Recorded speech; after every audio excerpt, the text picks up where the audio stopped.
Hey, what's up? I'm Marty Yang, creator of the Lucky Brain podcast. Thanks so much for tuning in. If you're enjoying the content, please hit the like button and also subscribe to my channel. Thanks so much. Hope you enjoy.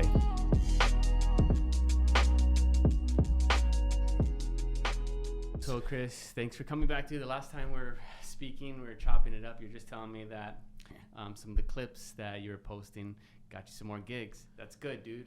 You're talking about free speech and how important it is, and Absolutely. I think people really vibe with that. So yeah, man. Where did you get that? Like, where did you get those vibes from? The whole free speech thing. Well, it was something that I had to learn more and more later on in life, because for some reason, when you're young and energetic, you seem to like automatically dub stuff as hate speech that you don't agree with, and that can go back to when I was like younger. When I got into rock and roll, I was like, yeah, you listen to rap, fuck rap. Fuck rap. Rap sucks. Where are the songs about, titties and beer? Yeah. That shit sucks. But then, like, get older and, like, you literally, before I got here, I was listening to Eazy-E. You know what I mean? Like, and that's like, if I would have told myself back then, you're going to be listening to Eazy-E, and Zeppelin in the same, car drive, I wouldn't have believed myself. So, like, when you get older, you just kind of, you open up a little bit. And I know that's relative in this way. Because when I was younger, if you said something I didn't agree with politically, I'd be like, nah, dude, you're just a racist. You're a Nazi. But I got a little older. I was like, no, free speech is so fucking important. And if I don't agree with you, dude, you have every right to say it either way. I am fucking for it. I may not agree with you, but I die for you to say what you need to say. Yeah. And that protects everybody. And it protects you as well. Being a podcaster, you should be able to say whatever the fuck you need to say. You should be able to question everything. Question everything. The dumbest questions are the ones that aren't asked. Right. So that's my thing on it. And I just hope that, the generation coming could adopt it, which they kind of are low-key. Yeah. But they don't talk about it, but they are. Yeah, well, major platforms, specifically in the podcasting area, are almost like catapults for free speech. Yes. Because you're talking on the internet, you can cuss, you can say really whatever you want to say. For the most part, there's some things about people getting deplatformed and things like this that have been happening for several years now. Yeah. But Alex Jones. Alex Jones. Things like hate speech or threatening people online.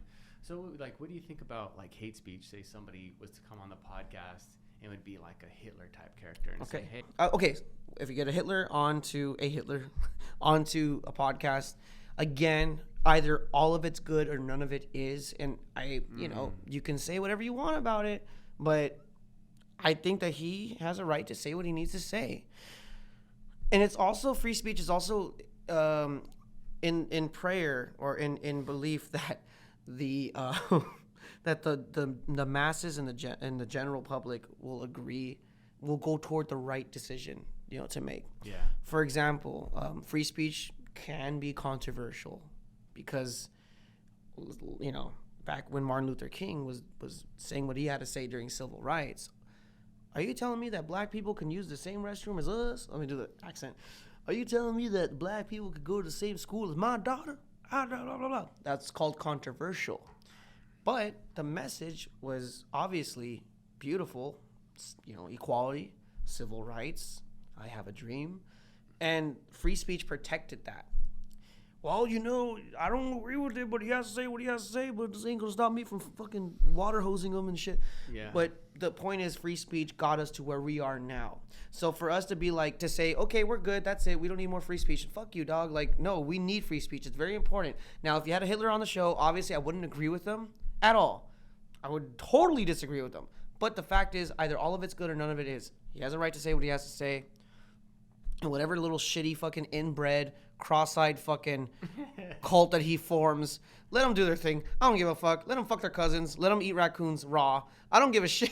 Yeah. But, come on. Yeah. My thought on that is, I think my thought on that is slightly different than yours, because I think free speech is a good thing, but to spew out that type of speech, like kill all the Jewish people, like that to me is very dangerous. But at the same time, it's like you have to have more nuance than just, hey, that, because to have a conversation, say for example, like with like Hitler, if he was still alive, that'd probably be a fascinating conversation to like amazing. dig into his head and be like, what in the fuck, man? But it would be psychologically interesting.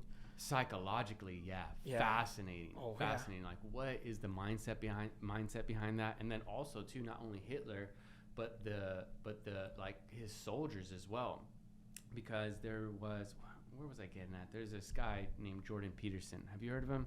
I a huge fan. Have his book. Yeah. Brilliant. So he was talking about like thinking in his own mind, if he had to dive deep into like human psychology, like would he be capable of killing somebody if he was under the rule of somebody like Hitler? And he's like, I think his answer was, yeah, I'd as a human, I think I would be capable of doing something that deep and dark. And that's a pretty fascinating, because psychology and the way that the mind works is pretty fascinating. They do all these studies. Yeah.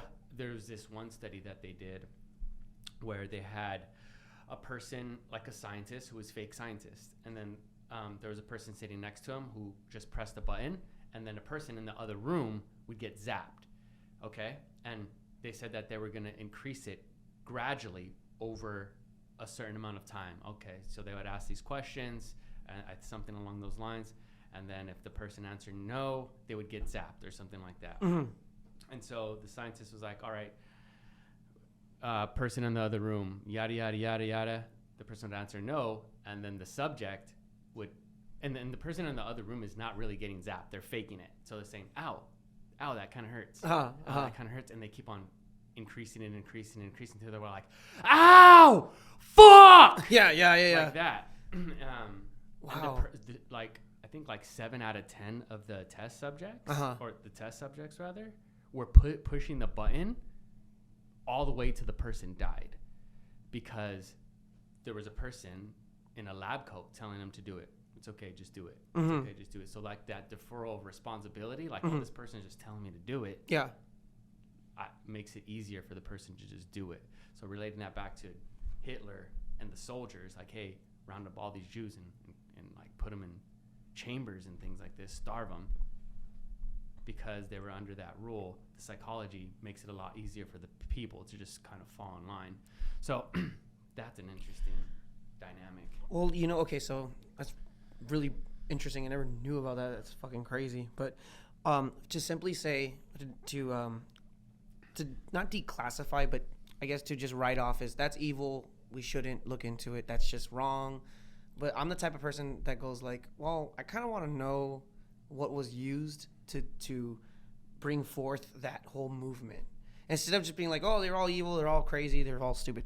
I want to know, like, psychologically, how did he really pull that off? You know what I mean? Times were kind of tender back in, Germany, post World War I. He used nationalism, which I'll quote Doug Stanhope, one of my favorite comedians, which teaches people to hate people without even knowing them. Nationalism. Like, yeah, you're not from here, then fuck you, I hate you, I don't, you know what I mean? It teaches people to hate people that you don't even know.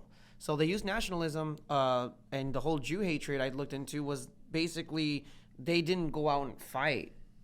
They were like running the businesses. Correct me if I'm wrong. I think so, yeah. I think they started hating Jewish people because of like their financial literacy or something along those lines. Yeah, exactly. So they used that. They used nationalism, and the Nazi Party was what would be like our third party. They kind of like got some fucking fuel behind them, and their movement became bigger and bigger and bigger. Also, this is historical. It's like in religion too. Like, religion teaches you to like hate somebody that has different beliefs, because my God's right, your God is wrong. And if I'm raised to believe that, I literally think I'm doing something righteous and profound by strapping a bomb on me and blowing up a fucking, a school of Catholic kids. Like, to me, in my head, I've been influenced to think that that's what I'm supposed to do. So it's like what you said about shock therapy. It's the same way, dude. Like, I went to a Catholic school. I'm not going to compare them to extreme Islam, but I went to a Catholic school. You tell a lie, you go to hell. It's that simple. You fuck before marriage, you go to hell. At this point, man, I'm paying rent in hell already. I'm not even there. It's like an Airbnb waiting to happen, according to them. But yeah, back to what you were saying, dude. Like, psychologically, can you bring yourself to that level to kill somebody? And when you go there, it's really interesting. You know, it's like I said, what's happening there in the mind. Yeah, exactly. And honestly, I thought about it. I probably can't talk about it on here. but let's just say I've gotten close. But You've been in that mindset. Yeah, well, the human has flight or flight, right? And I guess I found out I'm a fight guy. I found out when I was like 16. I think was statute of limitations. I don't know. I guess we'll find out. You know, hey man, fucking publicity for you. But like I was like 16 years old and I got robbed somewhere, and I had a choice. You know what I mean? I had a pocket knife on me. He was in a gang that we won't talk about, and he was all tweaked out on meth for sure. I can tell. I saw no white in his eyes, all black. And then, he just wanted my money. And I'm like, fuck you, like, it's my money, what the fuck, blah, blah, blah, where are you from, this and that, whatever. And then he turned his back for a second because a car drove by. And I pulled out my knife, and I sliced him, and I ran. I ran for my fucking life after that. Wow, crazy. The next day, I was like, this is back in the day, I was like 16. I was on Yahoo looking up local news. Please don't fucking tell me one body was found and blah, blah, blah. I never saw it, so that's good. And I could live with that.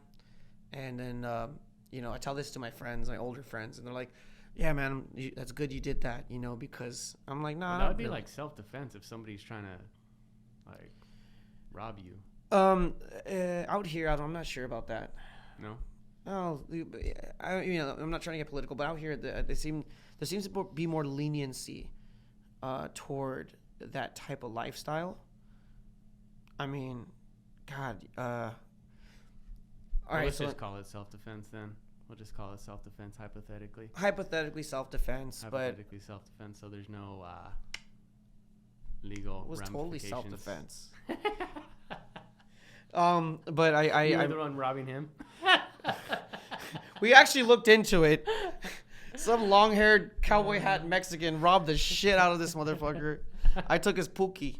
But yeah, whatever, dude. And again, like I just hope whatever fuck happened to him, I just hope to God that he changed his life, survived. Yeah, survived.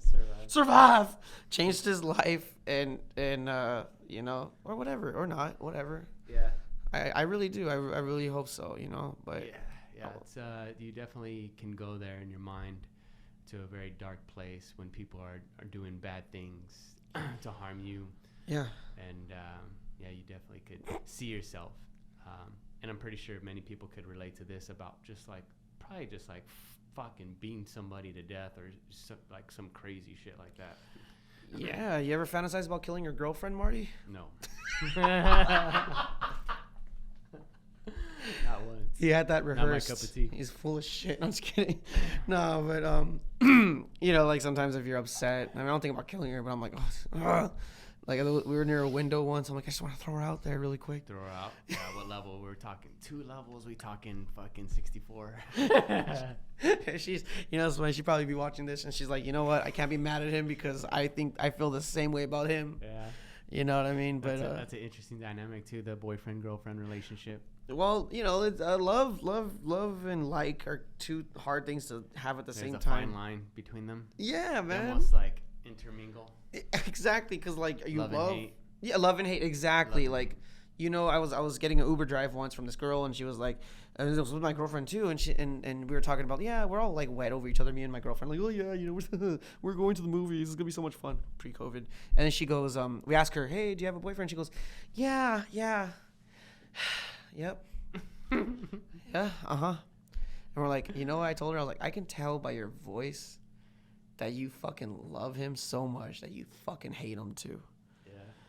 Because think about it. I mean, you take that arrangement, man. You give up everything. Not everything, fine, ladies. I'm sorry, but this goes for you too, ladies. You give your life to somebody, and this is not as much stuff you can do as you used to. And I'm not talking about fucking other bitches. I'm just saying, like, I don't know. We gotta check in every hour, huh? Well, especially when you get married and have a family. Oh, yeah. That's a whole different ball game, and that's like when your own personal space is like, well, in my mind, if you have a kid, then like people have told me that focus shifts from yourself onto your kid. And I was like, that makes sense to me logically, even though I don't have a kid. Yeah. But then it's not necessarily about you, because right now I don't have a kid just yet, and so I do essentially whatever it is that I want to do. Mm-hmm. And that's a beautiful thing, because I talk to my friends who do have kids and like newborns right now, and they just said, you know, it's beautiful, but it's a lot of work, and then like you just don't have any time for yourself anymore. It's all about the benefit for your family. Well, enjoy it, Marty. Yes. And I'm not over here talking like I have a kid. I have a stepson. And yeah, it's no longer about you, dude. You know what I mean? You have to learn that you're not first priority to your woman anymore. Like when she has your kid or whatever, and she'll look at you and be like, who the fuck are you? Like, this is what I'm about now. Like, you don't mean shit, you know, which is whatever, dude. They just, privacy's over. My girlfriend told me the other day, I can take shits really fast. I'm like, and I said, like, okay. I'm just trying to watch the game, but okay. And then she goes, no, because when you have a kid, you don't have time to take a shit anymore. So Marty, even like you take a shit. I like long shits, dude. Like especially because we have phones now. Do you ever, like, you're already done, but you're still there, and you're just looking at this? I'm sorry, that's just me, but I don't know if people can relate with me, but long shits are great. Sure, dude. I'm pretty sure people do. Yeah, long shits, man. You just shit. You look at your phone.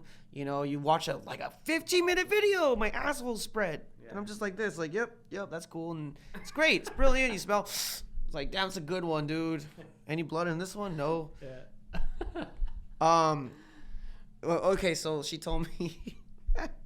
You can't do that anymore. She's in there literally. She told me like right when it was about to come out. She went, "Mommy, mom, he's 5. Mom, the phone died. Mom." So she like trained herself to just plop. Yeah. That's horrible. And like, it's not even oh, you have to change diapers. You're not gonna sleep at night. You have to spend so much money on their dental school. No, I want to be able to take a shit. Yeah. I'm gonna miss that the most. You can't even fuck anymore. You could fuck, but it's like the shit. Like, you have to do it quickly. Quick. Everything's on the schedule. Time. Let's do it. Gotta like make time. Yeah, man. And like I've been sick. Like, he's in the same he's asleep. If he's in the same room, he's asleep. I'm like, fuck it, come on, baby, real quick. You know? And then he wakes up, Mom, and she's like, oh, yeah. Mom, you hungry, thirsty. Okay. Yeah. It's brutal, bro, and I'm over here, and like, believe me, dude, because I love my woman, I love my kid, and this and that, but I'm over here like, man, someone else's cum shot is really bothering me right now. Yeah. He's someone else's cum shot. I'm like, fuck, like, I think maybe it's like primal is like saying like, dude, just leave, just get out of here. He's not yours. Definitely something primal for sure. To make you just be like, dude, what the fuck is not even. But after a while, I'm a decent man. You know what I mean? I love him. I love her. But God damn it, Marty, we can make this whole podcast about that shit, because there's some shit that people need to know, you know, before they get into it. You know what I mean? Yeah. So. Well, it's an interesting thing that you said about like the primal nature of like you loving your kid, but because it's not yours, there's something genetically that is not. It's not catching that way, as opposed if that was your own genetics. There's a really good book. It's called The Selfish Gene, and it makes sense because our genes want to survive. They want to multiply. They want to replicate. They want to be passed on. Mm-hmm. And genetically speaking, I mean, that's why it's so enticing to just like shoot one inside, you know? Yeah, absolutely. Hey,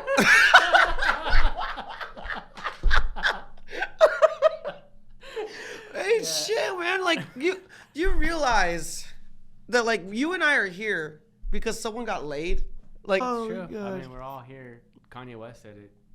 None of us would be here without cum. He said it? Yeah, he said it in one of his songs. But it's true that there's something genetically going on when you're talking about like stepchildren or like things along these lines. I think there was, if I can remember correctly, one of these studies about like who you would choose in your family if they were to live or die, something along those experiments. And it's always like genetically related. And it's interesting too, like you think about, because in my mind, family is not only your blood. Family is the people who you love, surround yourself with, and who care about you and who you care about. So they don't have to be blood, in my opinion. Yeah, honestly. But if it was like hanging off a cliff, and you know, I had two people that were hanging off a cliff. One was my really close friend who I loved, and then another one was like a far distant cousin of mine. I think my genetics would be like the one with my blood. I think, and I think that's what this study had proved. And I don't know if that's an actual study. I may have just heard that and am repeating it, but it made sense to me. It absolutely does. You know, like, I have like 800 nieces. Sorry. I have like 6 nieces and 2 nephews. My sister, she's, Mexican. So, big shocker. But I look at them as if they're my own. You know what I mean? Like, I come home, they make me feel like Zeppelin. They're like, oh my God. Like, they make me feel like I'm the shit to them, you know what I mean? Yeah. And I love them to death again, but that's where it plays. That's where it comes in.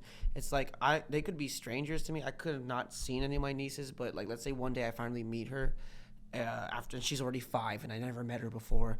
I know instantly I'd fall in love with her. It's because, they look like you. They have your genes, and there is a primal desire to make sure your genes survive. Dude, and it's in all species. Do you notice, like, okay, for example, I had an outdoor cat, okay? Because I'm allergic, but I love animals. I love animals more than people.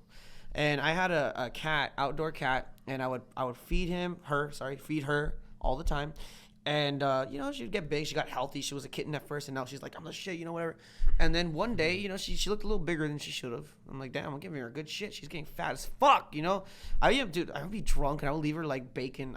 I don't know what the fuck. I'm, like, drunk. Just, here's some fries. I don't know. But she kept eating, and she got really big. And I was like, fuck, I wonder if she's pregnant. You little whore. Just kidding, but, whatever. It's fine. So one day, she came to the porch. It was, like, 6 in the morning. And she, like, lost the belly. I'm like, oh, shit, I think she gave birth. Where the fuck are the kittens? So I had my Nissan parked outside on the driveway with the window barely cracked because it wouldn't close all the way because I'm broke. And I went into my car to go to work. I opened it. I was working at Target. I opened the car. I put on my name badge. I sat there, and I looked to my right, and I literally see, like, 8 fucking baby kittens. Like, wow. Yeah. So she inherently knew, okay, if I'm going to have this shit, it needs to be somewhere safe. Couldn't have thought of a better place for an outdoor animal than inside that fucking car, right under the passenger seat. I had to look in, and they're all there. And then she saw me, jumped in right away, and started breastfeeding them. So, dude, like that, to think that we're special because we have iPhones and fucking technology and shit, we're still the same fucking species. George Carlin said we're right out of the jungle. So yes, there are primal things that we can't help that we do. Like for dudes, like we were mentioning it earlier, right? It's all it takes is a cum shot. Like this is why just men are just ultimately happier than women. It's because I could get a girl pregnant all the way till I'm 70. Yeah. When I come, do I get a sore stomach? Right. Am I in pain for 9 months? Do my feet get swollen? It's not fair. I agree. But dude, like that's what we want to do is just it to everybody. We want to come in everything, everybody, every broad, every whatever. Yeah, the mating strategies for a male is different from a female. Dude, we were talking about this last time. I think this is our thing now. This is going to be our thing. What I have to do to get pussy is not what they have to do to get dick. I'm sorry. It is what it is, bro. I don't get it like you get it. I just don't. I have to be interesting. I have to be funny.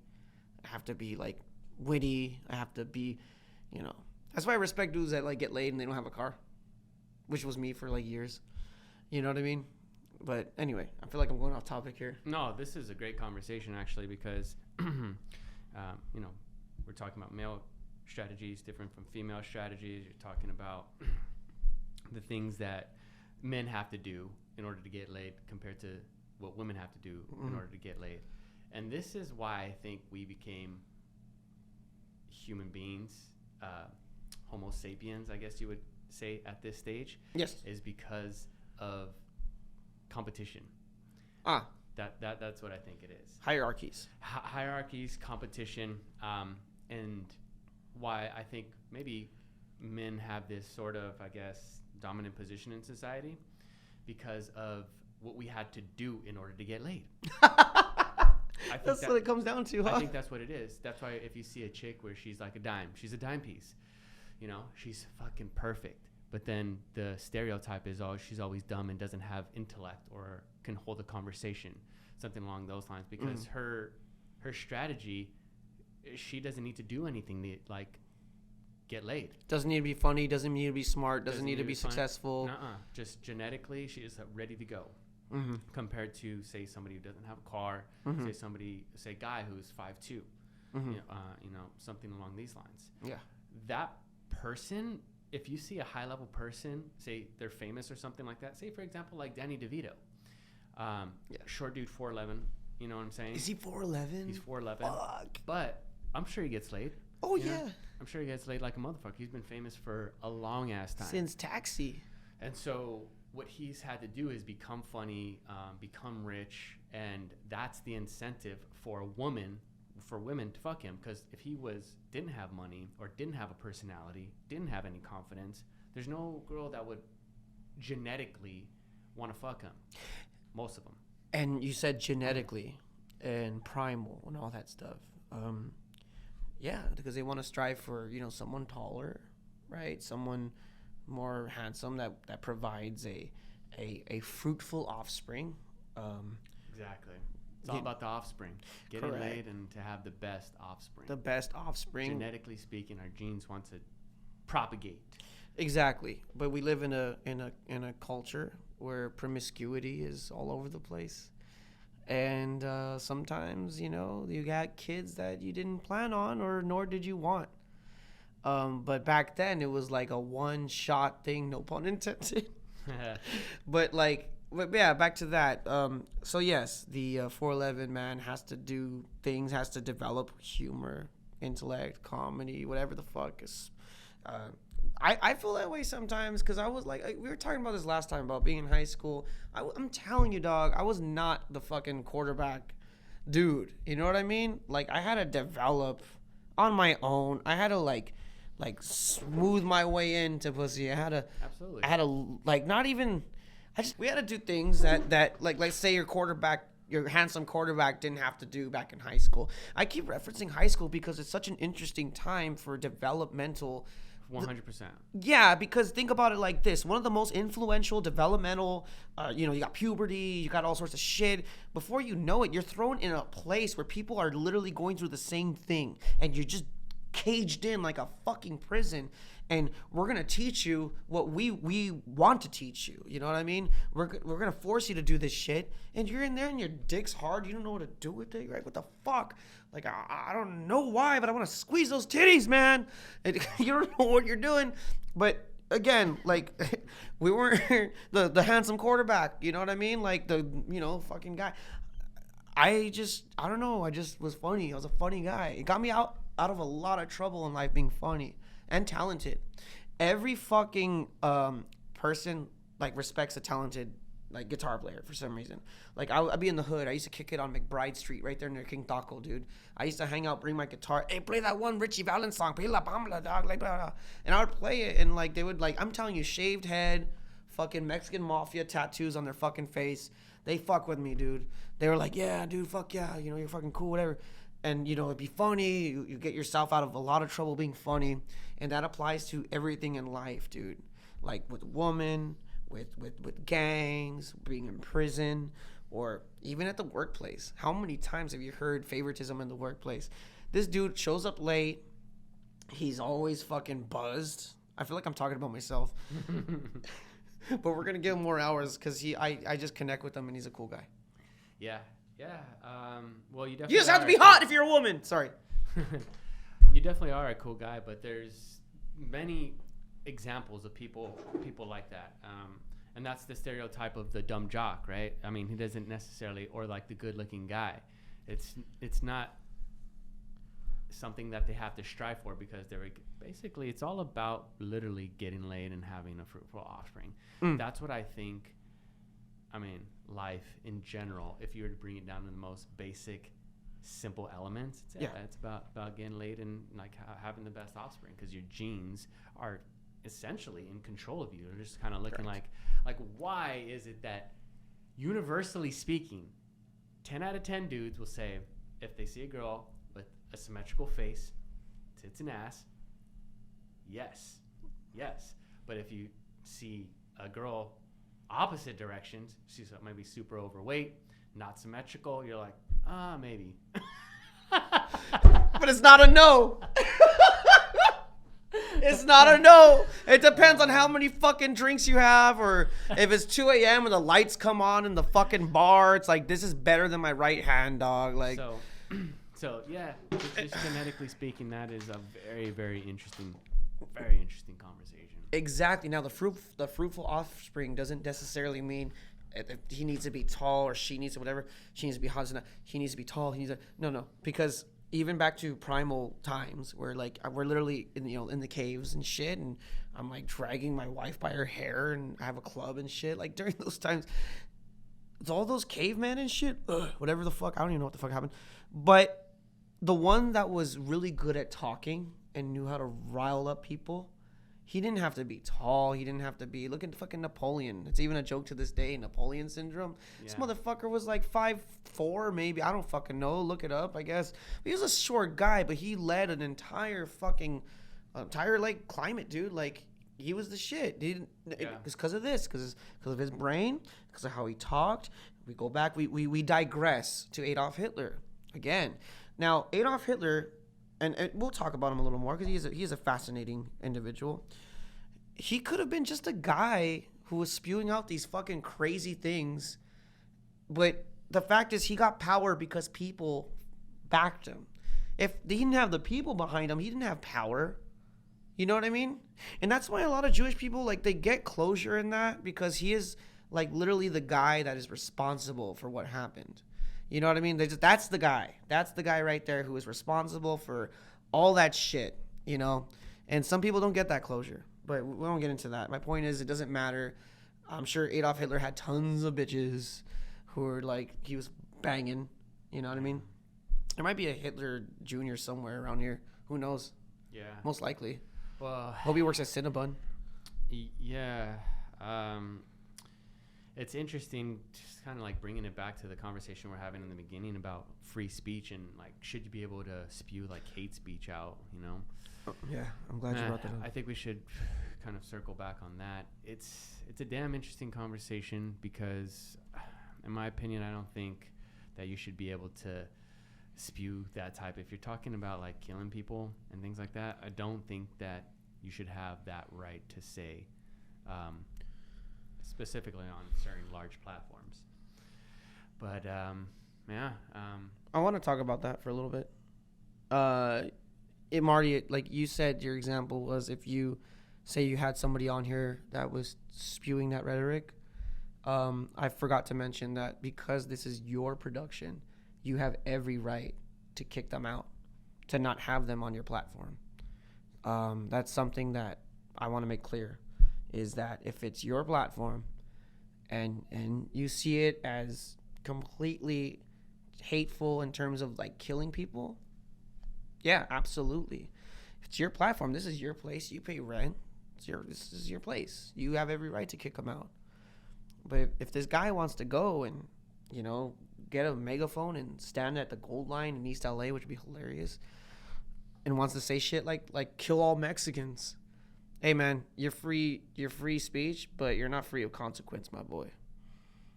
I can't, you know, I'm not gonna kill you, but someone else might. Yeah. You know what I mean? But I think one's enticing violence. This is why what happened with a lot of social media, Silicon Valley is very, very left, right? Very liberal. And they run all the social media. there's an obvious bias because I don't think that the Republicans are saying kill all black people, kill all people that aren't white. They're not saying that. They're just providing a different option. Like, hey, maybe less taxes would work, or maybe borders, or like reinforced borders. That's not saying I want to kill people. That's just a different ideology, and that shouldn't be censored.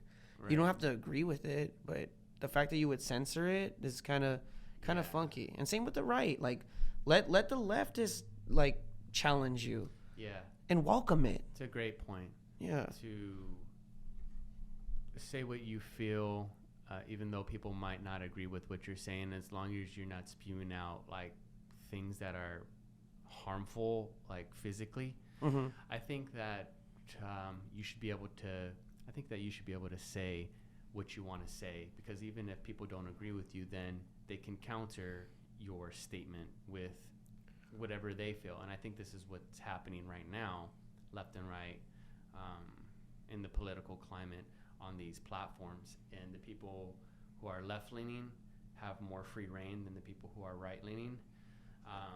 And I think that is a very dangerous way to go about it, because even though it's not your ideology, if it's kind of, or not kind of, but if it's not inciting violence, I think that you should be able to say what you want to say. Yeah, I agree.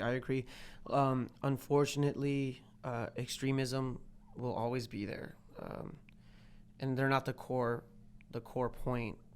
For example, like in theory, Black Lives Matter is very important, and it's a very important movement.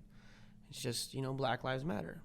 Who can disagree with that to its core point? But you have these dudes killing police officers, which just happened in Compton last week. If you read about it, right there in Compton, right near the train station, somebody who I don't believe is caught yet ran over to a police car and shot both cops in the car through their jaws, their face, and then ran off like a fucking coward. Yeah. In my opinion, that's not okay. Yeah, that's not right. Okay. But is he part of the Black Lives Matter movement? No. To the core point, I mean, they could use it. He can say, I'm anti-cop, defund the police, abolish police, could be interpreted. And Black Lives Matter, huh? Correct. It could be interpreted in many different ways. So there is going to be extremism in every movement. Like if you get like the craziest Republican who probably, is racist and wants to keep their race pure or whatever the fuck, that's not what a Republican is. This guy killing cops is not what a Black Lives Matter is. Peaceful protest, man. That's what's very important, that we need to differentiate the two. I am not for looters. I am not for rioters. I am for peaceful protest. You get your message across through peace, man. We've all done it. Martin Luther's done it. My people have done it through Cesar Chavez. That's how we do it. That's the gentleman way to do it. Yeah. But when you do cowardly shit like that, I don't fucking agree with you, and I hope you get buried under the fucking prison. Yeah. That makes sense. I seen a video of a police officer. It was a lady police officer, and she went up to this guy in this car who had a car full of fucking junk, and he just seemed like some shady ass motherfucker. And she was telling him like very nicely to, hey, like roll down your window, I want to talk to you, pull them over or whatever. And the guy was kind of just like fidgeting around and stuff. Mm-hmm. Ended up pulling out a gun and like like popped 2 shots off at her. And then she pulled out her gun and fucking unloaded on the dude. And I was like, yeah, that makes fucking sense. If you're shooting at cops, you should expect to get shot back at. Absolutely. That makes perfect sense. And then okay, so that's one statement. But talking about like Black Lives Matter or even like Blue Lives Matter, you know what I'm saying? Like that sort of dynamic, I guess, like Black Lives Matter versus the police, say for example. I think there needs to be a lot more nuance. I had a cop, retired police officer. I saw that episode. That was a great episode. On the podcast, and we're just talking it out. Like, hey, like, what's the mentality going in when you're trying to like subdue a person? What are some of the things that are going through your mind? Because I was just trying to get an idea of what's going on in a police officer's mind. Yeah. Yeah. And so that was an interesting conversation. But like what you were saying, I think there needs to be a differentiation between Black Lives Matter, people who are into rioting and looting, and Black Lives Matter, people who are into peaceful protest. Yes. I think that needs to be. And then on the same end, I think there needs to be a differentiation between cops who are actually bad and actually racist and cops who are just doing their job. You know something? I somebody brought this point to me. Well, an officer did actually, and you know, this is controversial. This is the sad part, Marty. That it's controversial for me to say that there are some good cops out there. Yeah. Why is that controversial? This shouldn't be controversial. Right. There are good cops out there. Oh yeah. The I'm majority sorry. of them probably. Yeah. Yes. Yeah. And that's controversial for me to say. And you know, it is what it is. You can have your opinions. All cops are pigs, whatever. You know, but I'm telling you, they're not. Not all of them are pigs, but the ones that are should be held to a higher standard. Absolutely. Ooh, I like that. Absolutely. They are not above the law if you abuse your power. Let's say you kill somebody. All right. That's, 10 to 15 years. But if you're a cop, you should get life because you abused your power. You know what I mean? I think they should be held to a higher standard. Also, or at least minimum the same standard. Minimum, dude, that's the sad part. Why isn't it minimum the same? Yeah, you know what I mean? They get off. They have more leniency. I think like everybody else, they deserve a fair investigation, a fair trial, but they should be treated as a civilian, but also someone who abused their power, which should have its own penalty. Yeah. But then maybe they wouldn't be so, excited to kill an unarmed person, but whatever. But then there's good cops, and they're out there. Now, this guy told me this argument, and like, look, this is devil's advocate for me, but he said there is bad people in all walks of life. There's bad people that are working here, and there's always good and bad people in every job. I'm like, yeah, well, it's one thing for someone to fuck up my sandwich at Subway. It's another to get shot 9 times in the back. Mm-hmm. Like, no, I'm sorry. It's a higher standard. That's devil's advocate for me. So, I'm not going to be stupid and agree with that right away. I'm sorry. There's just more to lose when there's a bad cop than somebody who got my order wrong at Starbucks.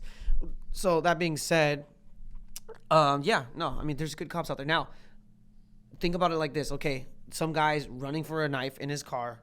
Like, you literally told him, like, hey, you're under arrest and you're trying to handcuff him. He breaks free, goes to his car, walks over. I'm not going to say any names. He walks over and reaches in his car, completely disrespecting the fact that his family is in the car, putting them at danger because he wants to fucking go in his car, even though they told him, like, hey, and you're convicted of horrible crimes already as it is, and you're going in there and doing it, and he gets shot. Yeah. Why? Okay. Yeah, that's kind of what happens. But also keep in mind that these cops have families, dude. Life is different when you have kids. You know what I mean? I have a stepson. I can't relate to he feels like my kid, but my point is you have more to lose. Oh my God, if this guy kills me, who's going to feed my kids? Who's going to take care of my wife? They might end up homeless. They're people just like us, dude. They have a lot to lose. So obviously there's a human factor to their decisions. You can't expect a perfect cop, okay? We're all imperfect.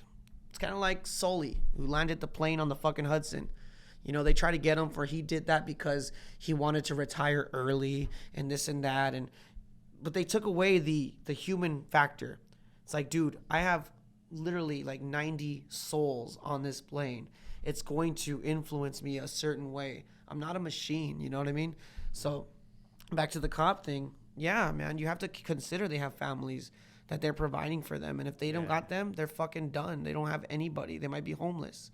Yeah, you know what I mean? It's an interesting conversation for sure that we're having, because I was saying, all right, in that case, it was a case of Jacob Blake in this instance where he went around and he reached into his car, and then so the bad thing was, it's like, okay, even the police officer I was talking to, Ken Roybal, he was saying that, he's like, I was looking at that, and to me, I'm thinking, why didn't the officer subdue him? And even LeBron James was saying this too. And he was getting some flack for it too. He's like, shouldn't you kind of tackled him or done something before? They did shoot him with a taser, and it didn't work. So we were talking about this, and I didn't get a clear response from Ken, retired police officer I was Yeah. talking to. The question was, what type of training did you guys have for de-escalation? And he didn't really have an answer for that. So in my mind, I'm thinking like, dude, there needs to be specific training for de-escalating those types of situations, because they happen way too often, and they happen disproportionately to people of color. This is true. I think a lot of it has to do with, okay, I agree with that. They should probably have more training when it comes to that kind of thing. But again, like, you try tasing him, he keeps walking. Do you even know, if you're a police officer, do you even know what he's reaching for? He's going in his car, man. I mean, I know I'd be fucking nervous. Yeah. I'd be terrified. Black, white, yellow, I don't give a fuck. If I'm trying to subdue you and you walk to your fucking car and you're not listening, and it didn't work, and you're probably on fucking drugs or whatever, I don't matter. Race has not nothing to do with it, for me at least. Like, dude, I'm trying to subdue you. You're going to your fucking car. You're probably gonna reach for something. They found a knife later. I'm gonna be nervous. I'm gonna think about my family, dude. Yeah, absolutely. I'm gonna think about, like, daddy doesn't come home today because he's in a hospital fighting for his life, and you might not get fucking life insurance. And in this shit economy, who knows what the fuck's gonna happen to my family? Right. Look, I'm happy that Richard Blake's alive. I'm happy that nobody died. That's the only positive thing that I can get from that. But the fact is, you play stupid games, you win stupid fucking prizes, dog. Yeah. Me, I'm a man of color. I can say that shit. Diaz Infante. I am a man of color. And I'm going to be honest with you, Marty. Every time that I complied, nothing happened to me. Yeah. Nothing happened to me. I could say that. Yeah. I mean, that's pretty simple. I can't, speak for people who are black, say for in this case. But, if like the officers are, pulling you over and I guess, fucking you around or whatever. I've been fucked around by police officers as well. There's this instance where, and maybe justly so, we were at a party in Alhambra and some guy, he got stabbed in the face. Oof. He got stabbed right in the face. Crazy. Fucking crazy. And then he pulled out a gun. The guy who got stabbed in the face pulled out a gun. Yeah. And then I guess it was jammed or something like that. But anyways, police came to the party that we're at, swarmed in on all of us. I was taking off in my car with my boys, and then they just pulled us all over, pulled us out of the cars, handcuffed us, and we're like, dude, we didn't do anything, but my friend, they handcuffed him really tight, so he was like fucked up. He's like, dude, like this is fucking hurting me, even though we didn't do anything. Still, the officers had to check, like they heard gun and things like that. So you just comply. One of my friends, he had a warrant. He's like, all right, you could take me in. He's like, shut up, we're not here for you. That's the funny shit, dude. Yeah. Jesus. Yeah, okay, like there's obviously some fucked up shit happening. Someone got stabbed in the face. A motherfucker looks like Joker. Someone pulled out a gun. Like, come on, man. I'm not going to justify, like, dude, I'm telling you, man, they're not perfect. I'm not perfect. You're not perfect. We're not perfect. Like, I have a similar thing. I had a warrant too, man. I got pulled over, and when my homegirl got pulled over, I was in her car, and they pulled us over, and then there was a female cop, so she felt like she had to prove something. And she pulled us over, and then she comes over and she goes, hey, what are you guys doing? Well, nothing. She goes, it smells like alcohol. And then my friend, she goes, well, he's been drinking. And I look at her, I'm like, bitch. And then she goes, IDs. I'm like, okay, get her IDs. She comes back and she goes, all right, somebody just robbed this house. I'm just trying to find who it is. Your car matches the description or whatever. That whole bullshit. And then she goes, you have a warrant. And I was like, me? And she goes, yeah. And then she goes, I was like, me? And she goes, yeah. I'm like, okay, are you going to arrest me? She goes, nah, you're cool. Just pay it already, right? I'm like, okay, cool, for sure. And that was it. I go, oh, you pulled us over because you're discriminating. This is bullshit. Let me get out the car. Like, no, fuck that, dog. Like, I don't have anything to prove. You know what I mean? I don't know what happened in your childhood, but I don't got shit to prove, This culture of just everybody's out to get you is a stupid fucking culture. Because you're going to look in the mirror every day and just think and convince yourself, everybody's out to get me. I will never be as successful as anybody. If I said that to myself every day in the fucking mirror, that would be a disgrace to any Latin American motherfucker that made it in this country, because they didn't have that mentality. I don't either. All right? If I'm going to do something, I'm going to fucking do it. If we stop playing victim, we can get places together. You know what I mean? That's the thing, dude. And does that say that there are not bad cops out there? No, that's not what I'm saying, dude. But 9 out of 10 times, I promise you, if you have nothing to hide, if you comply, not break the law, you'll be okay. Yeah, 9 out of 10 times. But that one time? But that one time is the one thing that gets publicized big time. But the other 9 positive interactions with police will go unnoticed. How do you think CNN makes money? Exactly. How do you think they fucking make money? It's a business. Yeah, it is a business. So again, we're coming up on almost an hour, so we'll finish this up. Oh shit, that was quick. Quick as fuck. What the fuck? Yeah, that went by super fast. I thought we were like 20 minutes in, dude. But to finish this point and finish the conversation and finish off the podcast, there needs to have these conversations of nuance. Like, what are the real facts? What is the mentality of the person who's thinking logically? It's not purely right's fault. It's not purely left's fault. There's as a human, we're all imperfect people. Yes, we are. And we just try to do our best to solve these situations, and we need to have conversations with differing ideas. This is where the free speech comes in. Even though we may not agree on things, there's going to be commonalities, and can we meet in the middle? Yes. What are some of the things that we can agree on? Let's start there, Marty. Let's start there. We may have a lot that we disagree on, but can we start with what we agree on?